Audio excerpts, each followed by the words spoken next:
चलू यो, सब कोई चलू यो, सब कोई चलू यो शिव के दुआरिया। जल मिल के ढारबे सबे गजरिया, सब कोई चलू यो शिव के दुआरिया। जल मिल के ढारबे सबे गजरिया।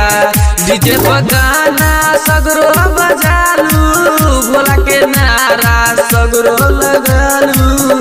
सब कोई चलू यो, सब कोई चलू यो, सब कोई चलू यो शिव के दुआरिया।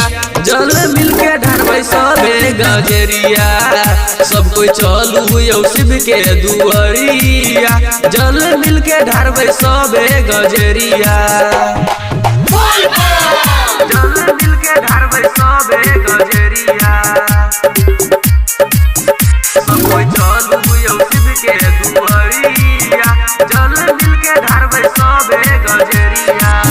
चिलम में दम मारै छी बैठत बैठत, भोला के नारा लगबै छी चलैत चलैत। देवघर नगरिया जेबै नचैत नचैत हे, देवघर नगरिया जेबै नचैत नचैत। चिलम में दम मारै छी बैठत बैठत, भोला के नारा लगबै छी चलैत चलैत। देवघर नगरिया जेबै नचैत नचैत हे, देवघर नगरिया जेबै नचैत नचैत। बाबा के धाम छै बहुते बड़का, सब चढ़ै छै सुइया परबा। सब कोई चलू यो, सब कोई चलू यो, सब कोई चलू यो शिव के दुआरिया। जल मिल के ढारबे सबे गजरिया, सब कोई चलू यो शिव के दुआरिया। जल मिल के ढारबे सबे गजरिया। जल मिल के ढारबे सबे गजरिया।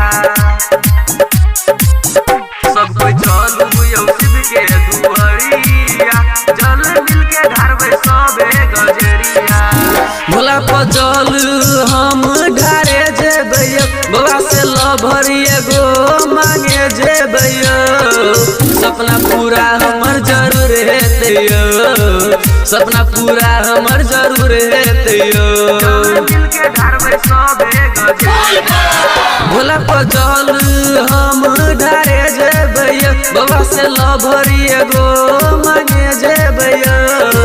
सपना पूरा हमर जरूर हेतै यो, सपना पूरा हमर जरूर हेतै यो।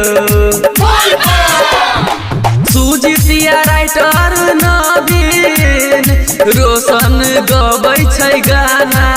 सब कोई चलू यो, सब कोई चलू यो, सब कोई चलू यो शिव के दुआरिया।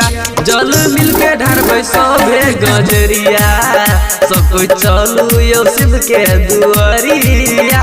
जल मिल के ढारबे सबे गजरिया। Presented by Mithila Recording Studio।